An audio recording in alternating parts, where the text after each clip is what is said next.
শাইতানির রাজিম বিসমিল্লাহির রহমানির রহিম। বাংলাদেশ মানব জোটের পক্ষ থেকে আমি কাজী মোশাররফ হোসেন। আজকের বিষয় যে আমাদের অন্তর্বর্তীকালীন সরকার যখনই ক্ষমতায় আসলো তার 10 দিনের মধ্যেই আরাকান থেকে রোহিঙ্গাদেরকে পুশ করা হয়েছে প্রায় 10,000-এর মতো।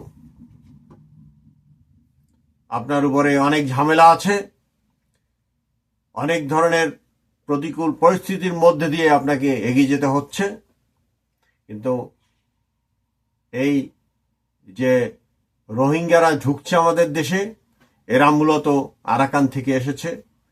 আরাকানের স্বাধীন চেতা জনগণ তারা চাচ্ছে তারা স্বাধীন হয়ে যেতে, অথচ আমাদের যারা এই রোহিঙ্গারা আশ্রয় প্রার্থী হিসেবে বসে আছেন তাদেরকে আপনি বলেছেন বিদেশে পাঠাবেন, কিন্তু তার আগে চিন্তা করা দরকার যে এরা যদি আরাকান আর্মিকে হেল্প করে, এদেরকে ট্রেন করে আরাকান আর্মির সাথে একত্রিত করে দেন, তারা তাদের দেশে যাক, তাদের ভূখণ্ডে যাক, আরাকান আর্মিকে হেল্প করুক, মুক্ত হোক আরাকান।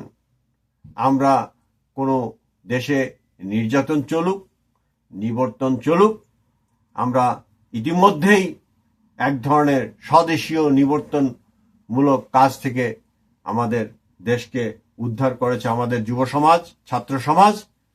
কাজেই আমরা যে কোনো দেশের স্বাধীনতার সপক্ষ শক্তি, এবং এর জন্য চাল দেওয়া হোক, ডাল দেওয়া হোক, চিরা দেওয়া হোক, ট্রেনিং দেওয়া হোক, আমাদের অস্ত্র নাই, আমরা অস্ত্র দিতে পারবো না, কিন্তু এদের রোহিঙ্গাদেরকে অন্তত যারা ম্যান আছে তাদেরকে অবশ্যই আরাকান আর্মিকে সহযোগিতা করার জন্য তাদেরকে দেশের বাইরে পাঠান, তাদেরকে পুশ ব্যাক টু আরাকান করেন।